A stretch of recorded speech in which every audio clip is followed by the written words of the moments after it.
The CEO's spoiled son thought he could bully me out of my job, but now I run the entire company, and he works in the mailroom. I started as an entry-level accountant, eventually working my way up to accounting manager because I was reliable and didn't cause problems. Everything changed when Old Man Baxter's son, Carter, returned from his 5th attempt at business school, and his father handed him the keys to my department. Carter was 32, but acted 19. Designer suits, sports cars, and the attitude of someone who'd never heard the word no. His idea of leadership was streamlining for efficiency, firing half the staff and making the rest do twice the work.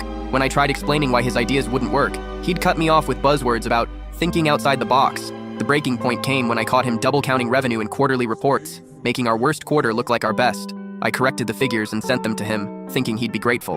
Instead, he stormed into my office the next morning and threatened my job. For weeks after, he made my life hell. Impossible deadlines, exclusion from meetings, reassigning my team members. I was about to quit when Richard Baxter, the CEO himself, emailed me. He'd seen my corrections and asked what I thought of his son's leadership.